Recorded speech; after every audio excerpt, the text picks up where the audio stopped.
Holy land visit ചെയ്യാൻ പല ഓഫറുകളും കിട്ടിയിട്ടുണ്ടെങ്കിലും ഇതുവരെ ഹോളി ലാൻഡിൽ പോകണമെന്ന് ആഗ്രഹം തോന്നിയിട്ടില്ല, ഇഷ്ടം തോന്നിയിട്ടില്ല.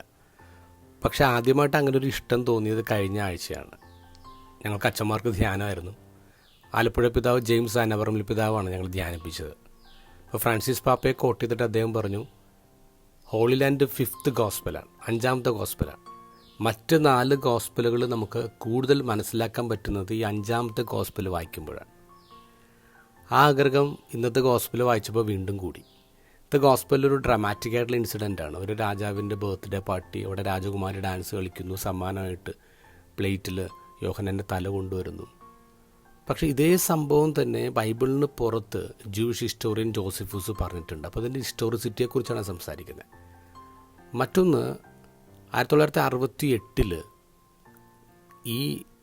ഈ ഡാൻസ് നടന്ന പാലസ്, അതിൻ്റെ സിറ്റിയൊക്കെ വീണ്ടെടുത്തു, കണ്ടെത്തി.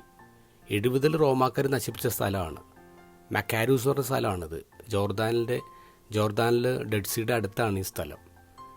അത് നൂറ്റാണ്ടുകൾക്ക് ശേഷം ഇങ്ങനെ എക്സ്കവേറ്റ് ചെയ്തെടുക്കുകയാണ്.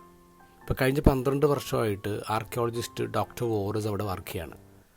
അദ്ദേഹം പറയുന്നത് ഇതൊരു അൺബിലീവബിൾ ടൈം ക്യാപ്സ്യൂളാണ്. കാരണം ഇത്രയും വർഷം കഴിഞ്ഞിട്ട് ഒരു നഗരം അങ്ങനെ തന്നെ കണ്ടെത്തുക, അവിടെയുള്ള കാര്യങ്ങൾ വെച്ചിട്ട് തന്നെ റീകൺസ്ട്രക്റ്റ് ചെയ്യാണ്.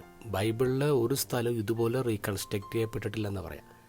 2-3 വർഷം കഴിയുമ്പോഴേക്കും നമുക്ക് എല്ലാവർക്കും അത് കാണാൻ പറ്റുന്ന രീതിയിലേക്ക് അത് വലുതാവുമെന്ന് അദ്ദേഹം പറയുന്നത് ഈ 21ാം നൂറ്റാണ്ടിൽ ദൈവം നമുക്ക് നൽകിയ ഏറ്റവും വലിയ സമ്മാനമാണ് ഈ മക്കാരൂസിൻ്റെ എക്സ്കവേഷൻ.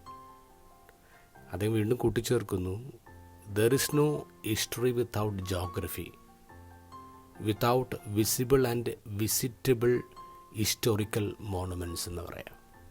അപ്പം നമുക്ക് കൂടുതൽ ബൈബിളിലേക്ക് ഇറങ്ങിച്ചെല്ലാൻ ഈ കണ്ടെത്തലുകളും ഈ ജോഗ്രഫിയും ഈ ആർക്കിയോളജിയൊക്കെ സഹായിക്കുന്നു.